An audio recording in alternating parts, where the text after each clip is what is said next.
حضرت علی رضی اللہ تعالیٰ عنہ نے جب یہ واقعہ دیکھا تو فرمانے لگے جب تک محبوب صلی اللہ علیہ وسلم کھانا تناول فرماتے رہتے اس وقت تک اللہ تعالیٰ صبح کے وقت کو پیچھے دھکیلتے رہتے۔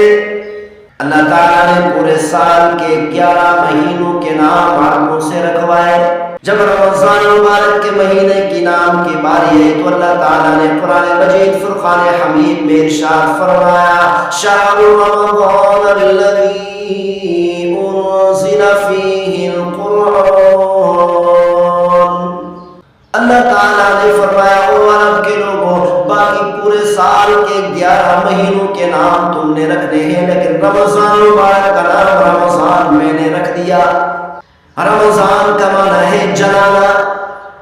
جب مسلمان رمضان مبارک کے 30 روزے رکھتا ہے اس روزے رکھنے کی برکت سے اللہ تعالیٰ پورے سال کے گناہوں کو جلا کر راکھ کر دیتے ہیں اور مسلمانوں کو پاک اور صاف کر دیتے ہیں۔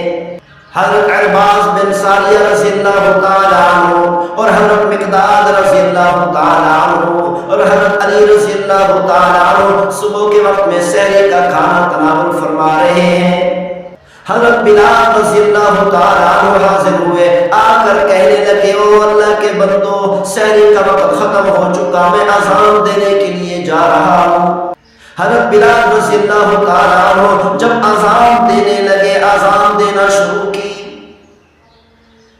تو دل میں خیال آیا کہ پیغمبر صلی اللہ علیہ وسلم کو جا کر دیکھو کہ پیغمبر صلی اللہ علیہ وسلم کھانا تو نہیں تناول فرما رہے۔ بلال رضی اللہ تعالیٰ عنہ پیغمبر صلی اللہ علیہ وسلم کے پاس حاضر ہوتے ہیں، کیا دیکھتے ہیں کہ اللہ کے رسول صلی اللہ علیہ وسلم ابھی تک کھانا تناول فرما رہے ہیں۔ حضرت بلال رضی اللہ تعالیٰ عنہ نے عرض کی یا رسول اللہ واللہ لقد اصبحت، اے اللہ کے رسول اللہ کی قسم صبح ہو چکی، سحری کا وقت ختم ہو چکا، ابھی تک آپ کھانا تناول فرما رہے ہیں۔ پیغمبر صلی اللہ علیہ وسلم نے ارشاد فرمایا اے بلال ابھی تک رات باقی تھی لیکن تیری قسم کی لاج رکھنے کی وجہ سے اللہ تعالیٰ نے وقت سے پہلے رات کو ختم کر دیا۔ پیغمبر صلی اللہ علیہ وسلم نے جلدی سے کھانے سے اپنے ہاتھ کو دور فرما لیا۔